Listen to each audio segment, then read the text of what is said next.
Up next on LionTV, we have Anna Calkins with a story over 9th grade cheer, Bethany Ellis with Spill the Tea, Will Mills with your New Year's weather, and me, Sammy D, with your local and national sports updates. All that and more, LionTV starts now.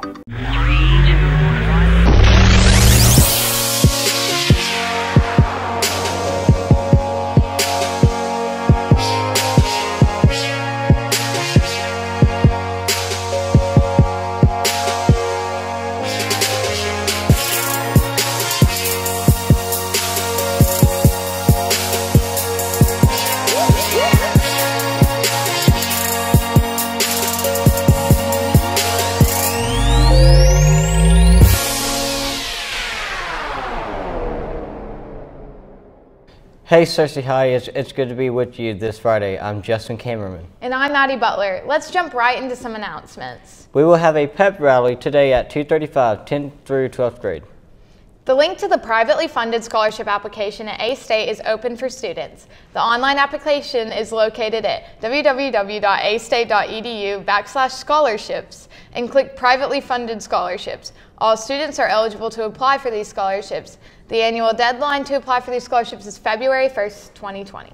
The UCA Division of Outreach Community Engagement will offer another edition of its ACT prep course beginning on Thursday, January 9th. Sessions will be held from 6 p.m. to 8 p.m. on Mondays and Thursdays, only through February 6th. Youth to Youth will meet on Thursday, January 16th at 7:40 in Miss Hightower's room. Both Rocket League and League of Little Legends have made the playoffs. They will be streaming the games at twitch.tv/Cersei High School Esports and should have commentators for both games. The League of Legends team will be playing at Rector High School tomorrow at 4 p.m. and the Rocket League team will be playing at Beebe High School on Thursday at 4 p.m. Now we have Anna Calkins with a package of her 9th grade cheerleading and how they show team spirit. Determination, confidence, and a huge work ethic are necessities when becoming a cheerleader. One of these cheerleaders, Megan Amplo, who exhibits all of these characteristics in being an SHS 9th grade cheerleader. I've been cheering since I was 4 years old. I started competitive cheer, and then in 7th grade I started school cheer. Megan knows firsthand that cheerleading is not exactly how it seems. A common misconception about cheerleading is that it is super easy, but in reality it's kind of hard. Even though there are cons about cheer, there's many pros that she enjoys. My favorite thing about cheer is stunting because I like all the cool types of stunts we can do.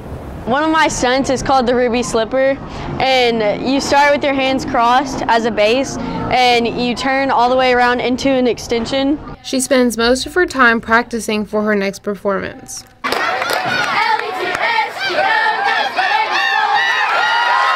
I practice during 7th period every day and sometimes on Mondays after school.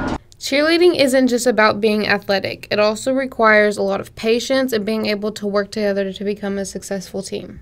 The team works together by communicating to create new performances for every football game and basketball games.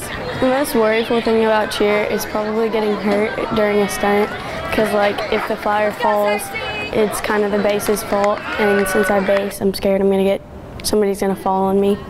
Megan has shown us the reality of being a cheerleader and how it's a talent just for her. Now back to the news desk. I never knew how hard cheerleading was. Thanks, Anna. President Donald Trump and his top advisors are under pressure to disclose more details about the intelligence that led him to order the killing of top Iranian General Qasem Soleimani, which has greatly heightened tension with Iran. Secretary of State Mike Pompeo said it was clear that Soleimani was continuing his efforts to build a network of activities that were going to lead potentially to the death of many more Americans. A 58-year-old woman claimed her 25-year-old son showed up at her home in Little Rock and threatens her every day. She stated that he may be on drugs again and stays up all night terrorizing her. She also stated that she told him to leave and it enraged him so much that he left her home.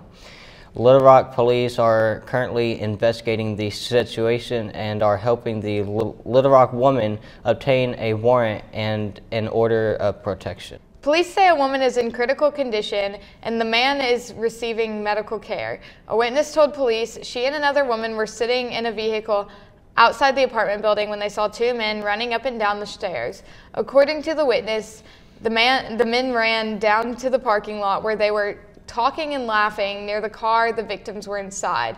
The witness says 6 minutes later, she was about to get out of her car when she heard gunshots and a woman screaming. The second witness told police she heard the suspects and victims talking and then gunshots.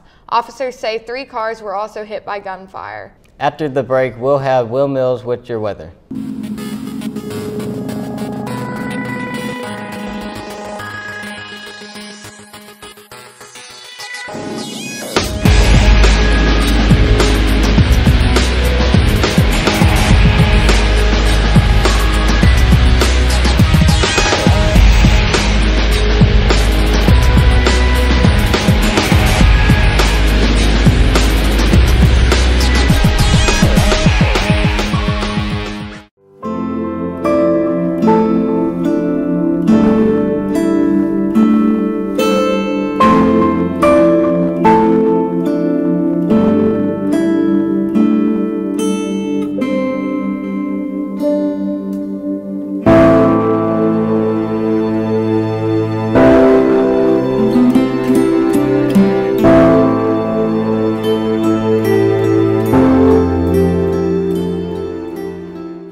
Now let's send it over to Will with some local weather updates. What do you have for us, bud? Hello, Cersei. Hi, I'm Will Mills here with your weather. Today we'll have a high of 69 with thunderstorms, rain at 80% chance, and your winds will be moving south-southeast at 14 miles per hour. Your humidity will be 90%, and your sun rose at 7:16 a.m. On to tonight. Tonight there will be a low of 55 with more thunderstorms, rain at 100% chance. The winds will be moving south at 17 miles per hour. The humidity will be 93%, and your sun will set at 5:13 p.m. Onto the almanac. The last 7 days' temperatures for this month are a high of 48 and a low of 27. The monthly average precipitation is 3.57 inches, and the month to date is 0.40 inches. Onto the 5cast. Saturday it will be rainy with a high of 58 and a low of 27 and humidity at 90%. Sunday will be partly cloudy with a high of 49 and a low of 35 and a 10% chance of rain.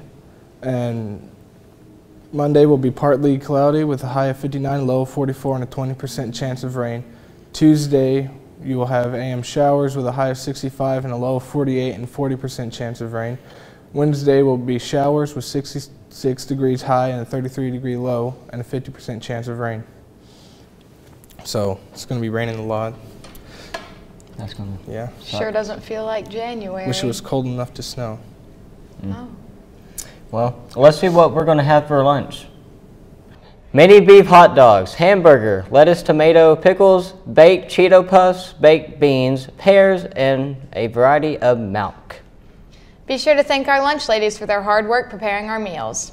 Now let's send it over to Bethany Ellis with our new segment, Spill the Tea.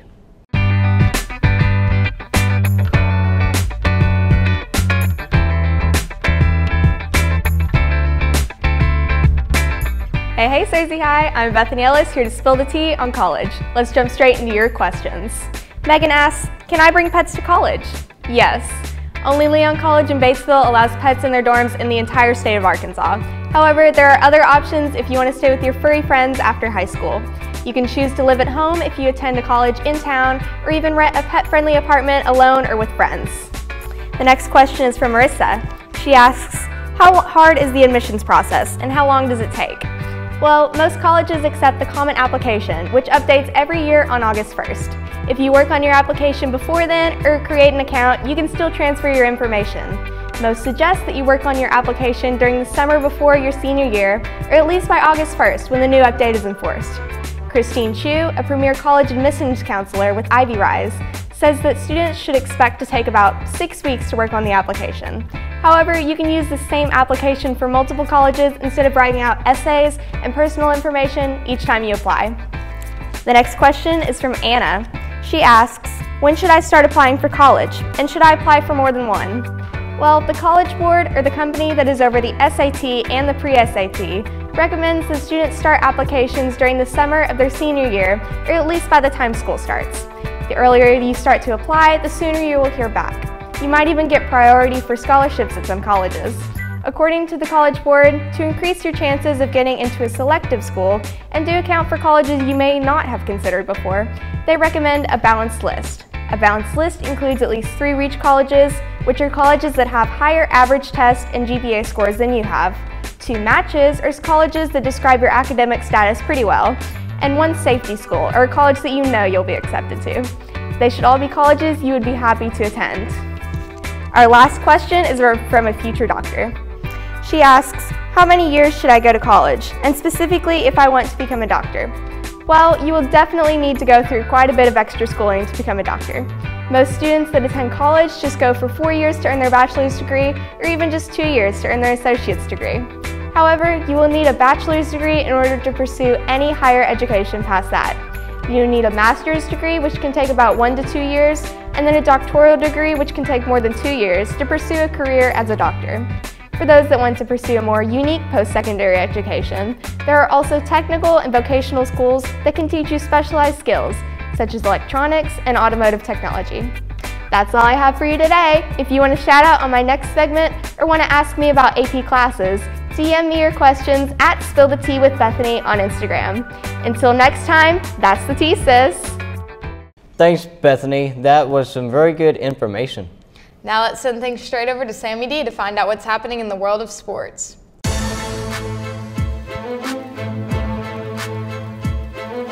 Good afternoon, Searcy High School. In local sports, your boys and girls basketball teams play Paragould tonight at 6 in the gym.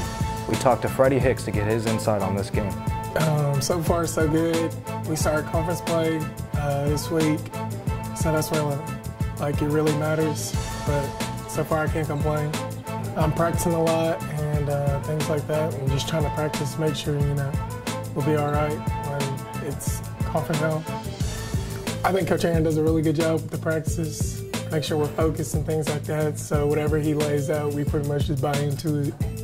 Excited for this year. I hope we can get it turned around. Just want to say shout out to Mr. Calkins, Coach Clinton, and Mr. Jones. Please come and show them your support. If you're not able to come, LionTV will be live streaming the game on our YouTube channel. In national news, sources claim that on Monday, owner of the Dallas Cowboys, Jerry Jones, agreed to terms with Mike McCarthy to make the former Green Bay Packers mainstay the next head coach of the Dallas Cowboys. Jones had strict qualifying factors for the type of coach he wanted, stating that he didn't want college coaches and that the Cowboys were, quote, intensely focused on head coach candidates who have extensive NFL experience in the role and a track record of success. McCarthy, who was accepted from a very shallow pool of applicants, seemed to be just what he was looking for. With 13 years of head coaching experience, a 125, 77-2 regular season record, and a 10-8 playoff record. In the divisional round, tomorrow the Minnesota Vikings, with a 10-6 standing, play the 49ers, who are currently #1 in the NFC West at 13-3. Also, the Titans will play the Ravens, who have a 14-2 standing and are sitting at the top of the AFC North. Well, Cersei, that's about all we have for your sports news this week. Let's send it back to the news desk. Thanks, Sammy, for those updates. Well, that wraps up today's episode of LionTV. If you missed any episodes, be sure to go to our YouTube channel and subscribe to Searcy High LionTV. Also, you can go to SearcyLionPress.com to see Zachary Carter's story over gun control and violence prevention. And remember to follow us on Twitter at LionTV, Instagram at SearcyLionTV, and Facebook at Searcy High LionTV. Signing off, I'm Justin Camerman. And I'm Maddie Butler. See you next week, Searcy.